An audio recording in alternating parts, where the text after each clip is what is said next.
What's up, guys? Today I wanted to go over this build I've been working on for a fully automated charcoal shop. So the concept here is, on one side, people can sell wood, and then on the other side, they can buy charcoal. So what's cool about this, though, is that this involves literally no maintenance, because if we look inside, the entire system is automated. So basically the way that this works is the wood comes in from this side, this vending machine, gets pulled through this box that is kind of being used as like a buffer, through the furnaces, which turn it into charcoal. Another buffer here filled with the charcoal, and then finally winds up in the vending machine. So what's cool about this is it's smart enough to, say that you run out of wood and all these flame out, and then 6 hours later someone sells you some wood. This thing is able to turn itself back on and restock the other store. So without much further ado, I'll kind of show you how that build goes, and I'll kind of explain how the electricity works in the process. So if you haven't messed around with this advanced electricity or the industrial update with conveyor systems, like maybe this will be a good introduction. So I'm going to start by placing a low foundation, a couple high ones, and then some triangles on the side. We can put our TC in here, behind a window. Then on the opposite side, put a shop front there, airlock,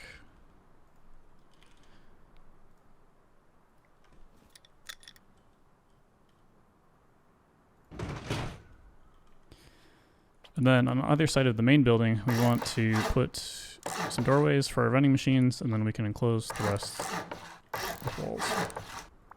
And then I'll go ahead and close the ceiling up.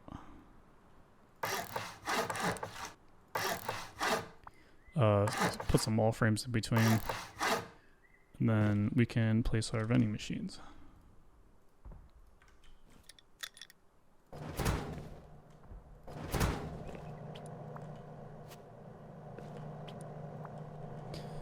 So in the center, we can place a large battery.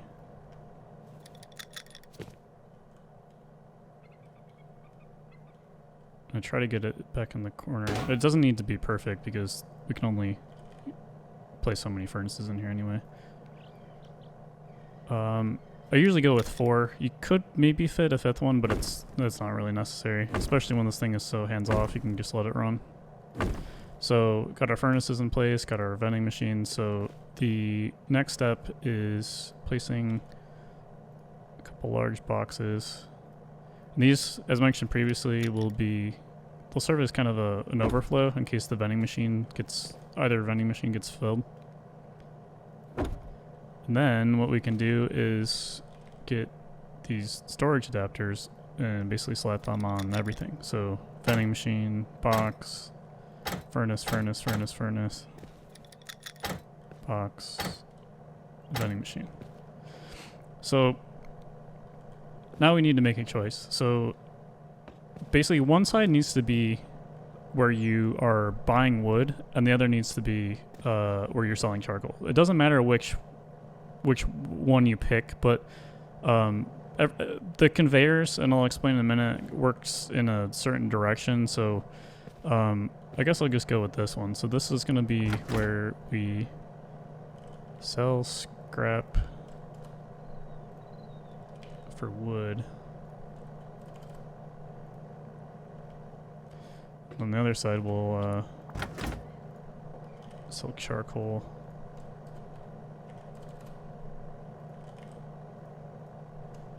for scrap. So in order to connect all these, what we need to do is grab these conveyors, and these work in a pull sense. So it basically, after every storage adapter, you need a conveyor, because the conveyor pulls resources out of an item container. So put 2 on this side and 2 on this side. So because this is our wood side, what we want to do is come out of this into a conveyor, because we need something to pull out of the vending machine, because we can't just go directly from this into the storage container, because nothing would happen. And then from this into the large box, and then from the large box to this conveyor. So this conveyor will pull out of the box. And then from there, we can go into the furnaces and we can just daisy chain through.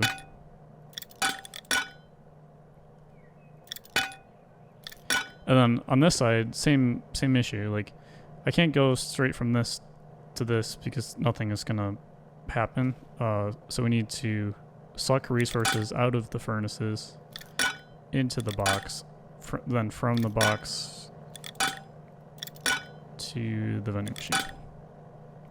It's a little bit complicated, but basically, rule of thumb is place conveyors after storage adapters whenever you want to shuffle resources. So, so on this side, this is our wood side. The first one, we don't need to specify like any quantities or anything. We just need to filter wood. But on the second one, what we want to do is put a minimum quantity. I usually put 500 just because it's safe. And what the minimum quantity does is it basically lets resources build up in the container before the conveyor moves it forward. And the reason for doing that is we need these filter pass and filter fail signals for our automation.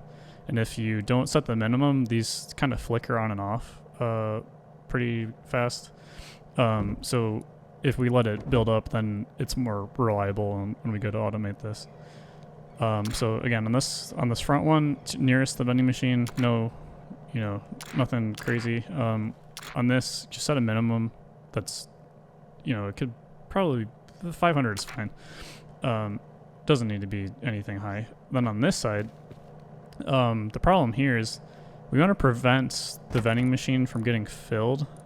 Because if it gets filled, it basically spills the scrap out onto the ground. So on this one, the one closest to the output vending machine, we need to set this to like 29,000 because there's 30 slots, and I'm on a 1x right now, so it's basically 1,000 times 29. And this will leave the 30th slot free. So when someone pays with scrap, the scrap will go into that slot. And then on this one, we also need to set a quantity, but this is just basically the max storage of a box. So on a 2x, this would be 96,000. And again, these are the max, and the purpose behind doing that is, it's basically preventing. Well, on this side, it's preventing it from actually spilling the contents out onto the floor, but on this one, it's so that when we use this filter pass filter fail, we know if this box is filled. Okay. I do also like to place a 5th conveyor. This is probably the best place for it, because when someone buys your charcoal and you have this scrap, on this other side you're buying wood, so it's nice to have scrap be pulled from the purchases to be able to buy more wood with it automatically without having to come back in here and refill the scrap. So conveniently we can use this conveyor to just wrong tool to come out of the vending machine, like out of the charcoal vending machine, and just pull the scrap all the way over to this side and then into the one where you buy wood. So we can just go in here, scrap, no quantity, doesn't matter. So that's it as far as like configuring the vending machines and the conveyors. So at this stage, nothing is nothing is automated, but if I did put stuff in here and these were powered on, we would be pulling wood. You know, if you manually turn these on, it would be, you know, cooking it and turning it into charcoal, and then your charcoal would flow into this vending machine. So next stage is to start working on the automated parts. So this will get a little bit complicated, but I'll try to explain it the best I can. I'm going to cheat for the moment, since I am on a build server, and put this test generator down. This just basically gives us like 100 power without having to set up anything crazy. So I'm going to step in here. And first, I'm just going to grab a bunch of electrical branches. For the main kind of power distribution, we just need to start with 7. So I try to space these out. It doesn't need to be perfect, but I'm trying to make this look decent.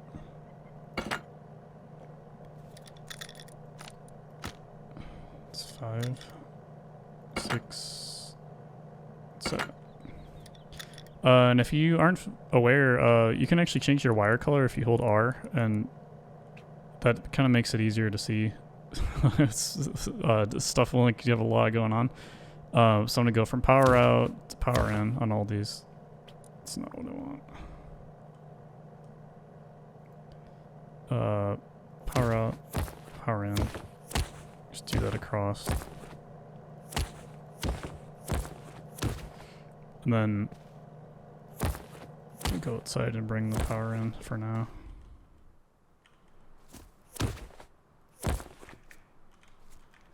If I can get back in.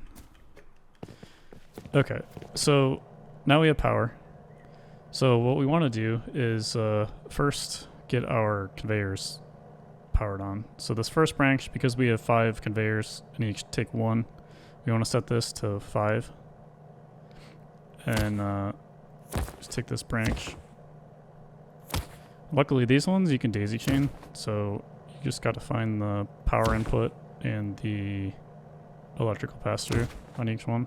You just pass through to power input, pass through to power input, which can be tricky because there's a lot of stuff on these. So we'll do that, get all these connected.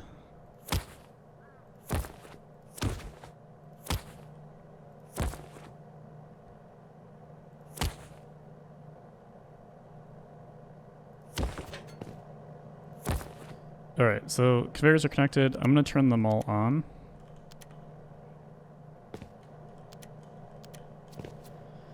And that's one step. So now what I'm going to do is, so this is the wood one, unless I'm going crazy. Yes, that's the wood one.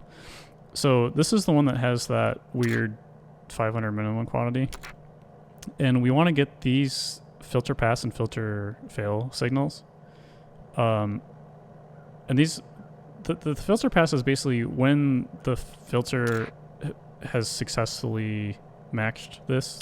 So basically, I don't know why that's in there.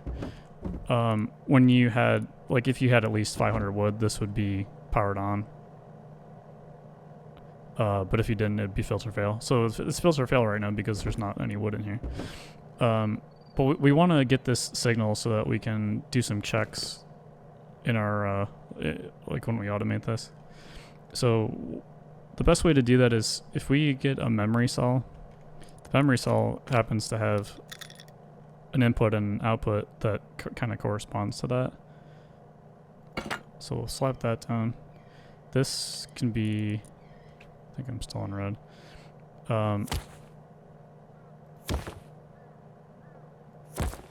This can be powered at the bottom. And that can just stay at 2, because I don't think it really does much after. And then I'll use orange on this just to make it easy. So filter pass.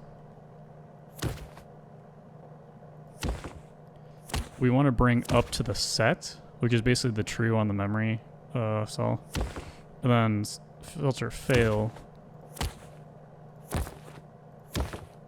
We'll do the reset, which is basically the false. And that corresponds. So basically, like, if this was filter pass, it's going to set this, which means that this output thing will be the one that's selected. Whereas if it was filter fail, it's gonna power this, and then this inverted output would be set. So memory cell is actually pretty handy in a bunch of different cases like that. So that's that part connected.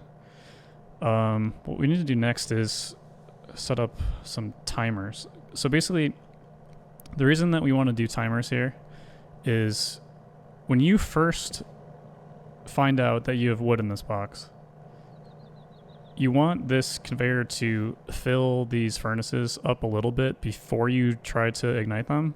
Because if you try to ignite them, they're empty and they're going to immediately just poof right out, or it's not going to turn on in the first place. So we want to delay to let the inventory fill up in these furnaces and then run the igniter for a limited amount of time. Because you don't want to overrun your igniter either, because it has a health bar on it. So if you run it too long, eventually it'll break. So we want to control how long that's on for. Speaking of, I should probably slap that down. Igniter has a decent radius. I think it's like 1.5 foundations or something like that. So if we just put it in the middle, it'll reach all these without an issue. We'll connect that later. We don't need to hit that yet. So I'm gonna grab a couple timers,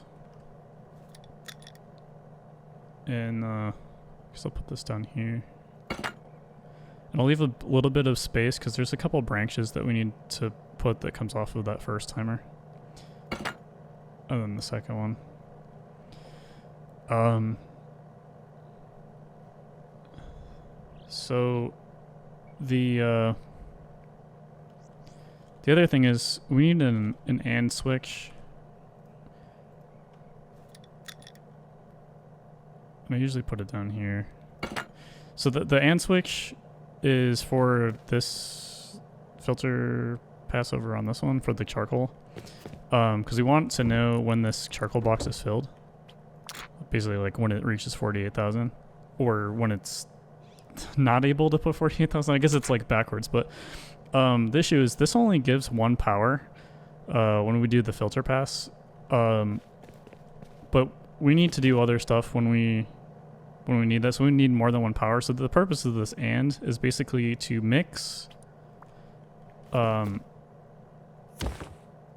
power like on one side with the condition on the other. So if I come over here and I connect the filter pass,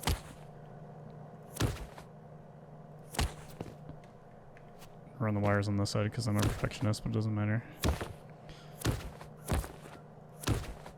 So the idea here is like, if this was at 1 and this has, some other power coming to it, then it'll be powered. But if it's off, then this doesn't have power. So it's basically just like, it's still taking this signal. It's going to work exactly the same way, except it's just, we're going to end up with more power that we can use for other stuff. And that branch is fine at being at 2 as well. That doesn't need to be any higher.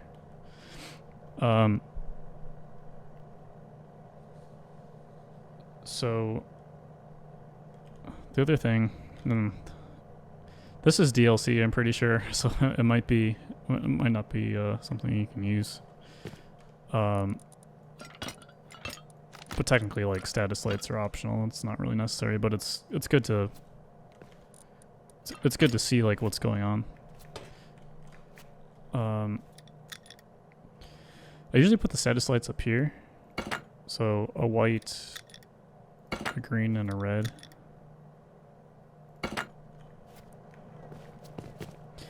And what we'll do is basically when this I'll use green. When this is on, we want to power the green light.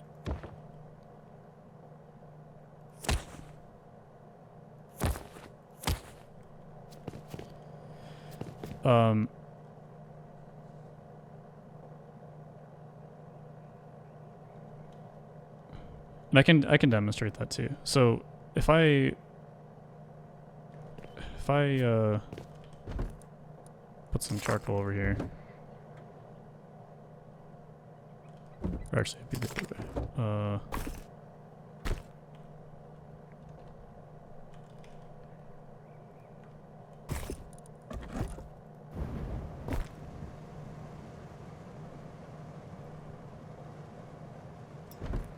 Okay, so basically this filter pass is now on because it has charcoal to pull. That might not make sense, but it will in a second. So take that out. Okay. So basically what we want to do is this timer is going to be just like a delay. So when this turns on, it's going to be on for 10 seconds or so, or however long we need to change this to, so that there's enough time for the wood to pull through. And then after it turns off, then we want to turn on the second timer, and that's what's going to run our igniter. So the reason that we want this green light and this thing over here is basically so that, like, if these are already on, we don't run the igniter again, because it's possible that this runs out of wood and then someone buys more wood, and in between we don't need to reignite the furnaces if they're already running, basically. So we're gonna do something goofy, but we it's basically a way to preserve the igniter health. So I'm going to power these timers. So this one needs 9.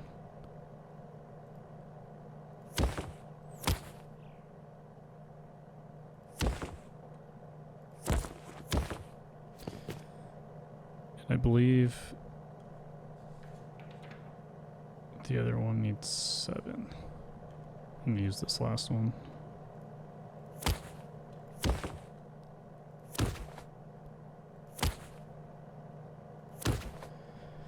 Okay, so those are our 2 timers. And then we need to place some blockers. Blockers are basically, they're kind of like the inverse. So if something is on and you want to check that it's not on, you add blockers. So I guess I'll put one up here. Slap that over here, and then just kind of space this out. And let me just add the rest of the components real quick while we're here. So need 3 more branches. So there's 2 branches that come off of the first timer. And then there's one over here. And then in the center, we need an OR switch.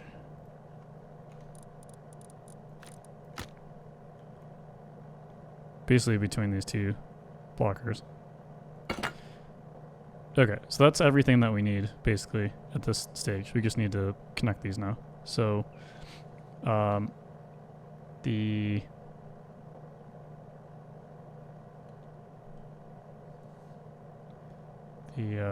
see. This should be 3. Put this back. Okay. So this one should be 3. Come off here. And we'll power this first blocker. And then we can do the same thing for that second one as well. So this is also 3.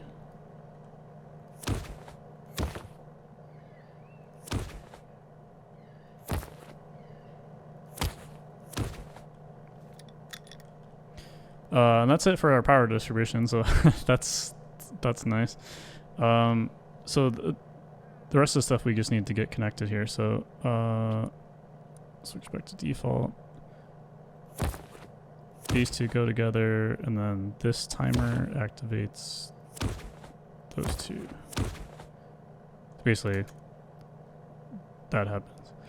So, okay, so basically this timer, this one is the one that's basically waiting while the conveyors are pulling. It'll turn these 2 on, So the first branch, we're basically just going to use as like a status light. There's nothing really crazy about it. And I usually hook that up to the white light.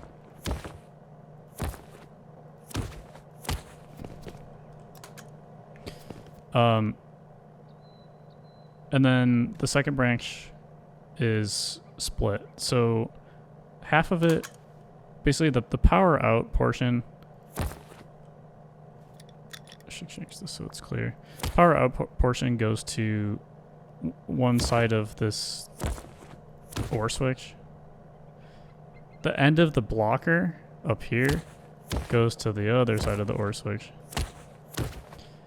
And then this branch out goes into the blocker of this one. So this is like what's called like a falling edge circuit. So it's basically, this is how we know when the first timer turns off that we can do the second operation. So like kick off the second timer. So it's a little bit kind of hard to explain, but basically it's a way for us to find out when this is turning off in order to start the second one, because there's not really an easier way. So once we have this signal here, this OR, what we can do is we can basically tie it into this.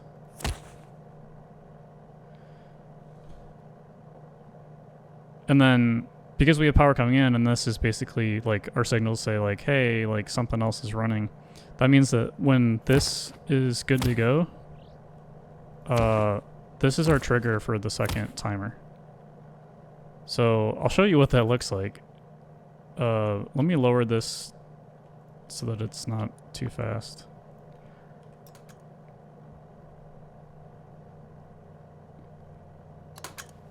Okay. I'll do it one more time. So the first timer goes off, and once it turns off, the second one turns on. And again, the reason that we're doing this is basically, the first one is literally just a delay. It's like just to give it time for the wood to go through. But then the second one is where we actually ignite. It's the duration that the igniter is going to be on for. So, so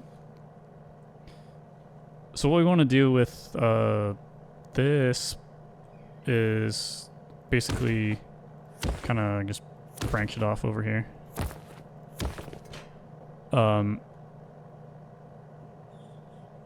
I like to have a light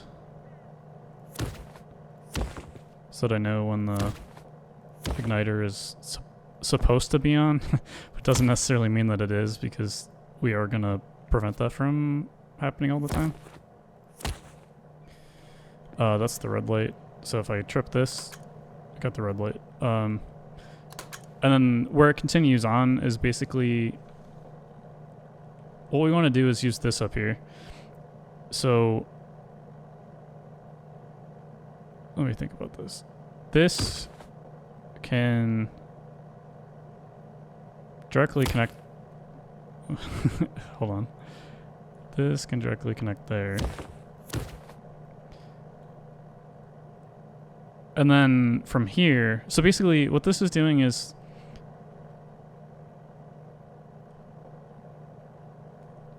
we're going to use this as like a stopping point. So this block pass through is like when this thing is not, so basically this path, if this goes through correctly without any like interruption here, it like we might as well just connect it to the igniter, and I can demonstrate.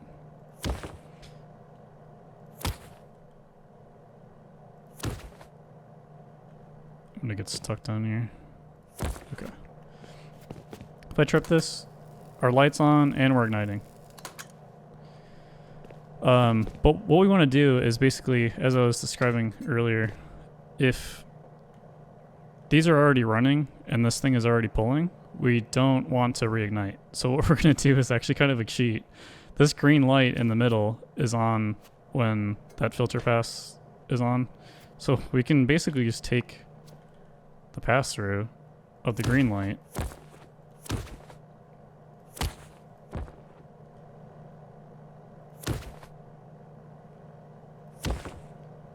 and use that as our kind of our signal to know when we don't want the igniter to go off. So this will still work right now because nothing's being pulled. But if I threw some wood back in this guy, wait for the green light to turn on. So when the green light is on, basically means that like charcoal is flowing. And if I hit this switch, the red light goes on, but it's not igniting because it knows that there's already a furnace active. So if I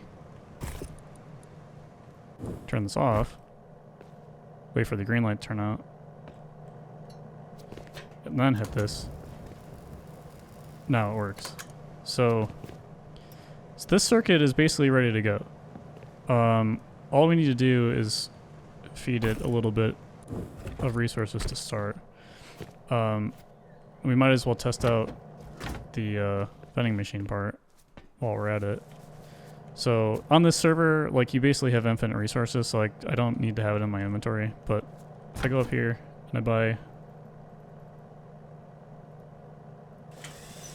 buy some wood, or sell some wood, I mean.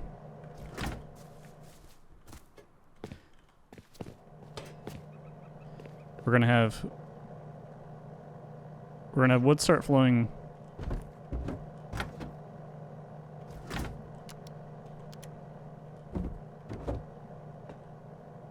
We're gonna have wood start flowing out of the vending machine into this box, and then into these furnaces. Oh, it is working. I was like, where is the wood?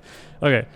And also, the only reason that I could only buy so much is, like, when you first start this, it's best to throw a little bit of scrap on there, because you're not going to have enough, like, money to buy wood from people. So if I pre-seed it with some scrap when we go back to this, you know, I can buy a lot.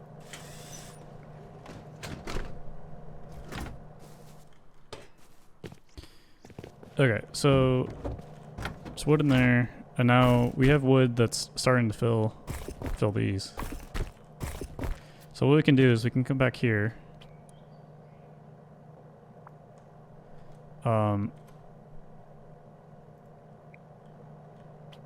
Change the timers around. And then the first time you do this, you're gonna have to turn it on yourself, basically. But after that, it's gonna be on autopilot. Okay, after some troubleshooting, I realized I forgot to make one crucial connection. So in this memory cell, we were getting the filter pass and filter fail, but I forgot to connect this to our trigger. So that's why it was not working like it was supposed to. So all we gotta do is connect this down to our let me make that a different color so it's more obvious. Connect that down to our switch there.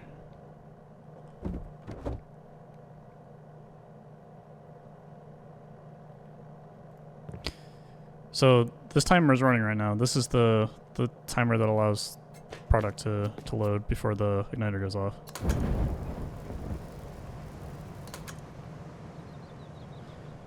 And there you have it. So so again, if all your furnaces burn out because they run out of wood, if someone later sells you some more wood, it'll automatically kick back on, and then it'll continue filling these boxes with charcoal. If someone buys charcoal, the scrap goes over here, so you can keep buying more wood. It's basically on autopilot. So as long as you set the price the right way, which I think I did the math. If you buy for 20 and sell for 35, you technically are profiting, but you know, you could set whatever margin you want, basically. There's basically nothing you need to do other than upkeep for your TC, obviously. I did also want to demonstrate how to, you know, connect the power at the end. So, without a test generator, in case you guys were curious. So this large battery is obviously where all the power is going to come out of. So switch this to red. So power output, we want to, and I deleted this first connection that was connected to the test generator earlier. So you just come out of your battery, you just go into your first branch there. It will do that the first time you connect it, just because it doesn't have a memory of the timer. There's the usage in case you're curious. It's basically 31. So I usually put like 5 solar panels. Maybe that's overkill, but solar panels aren't perfectly efficient, or batteries aren't perfectly efficient. So something to keep your eye on too. Like batteries are only 80% efficient. So like if you had 100 coming in the solar panels, you're only going to get 80. So in order to get 100, if you wanted to fully max out your large battery, you'd have to have like roughly 5 solar panels. I'll just bridge these together in a row. So that way, like, when you use the 2 bottom ones here, and then this empty, this empty, this empty, this empty, and then all this together, it's connected into the battery.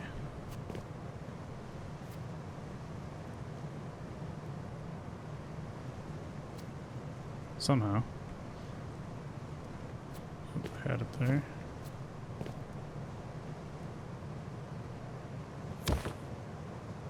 Okay. I'm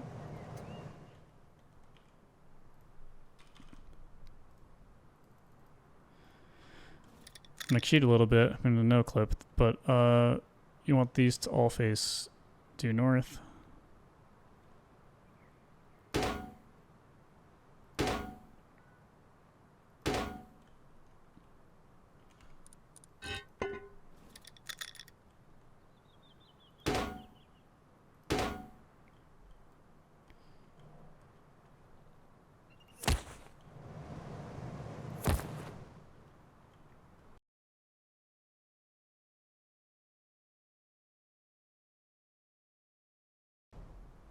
I guess I had an extra slot, but anyway, now we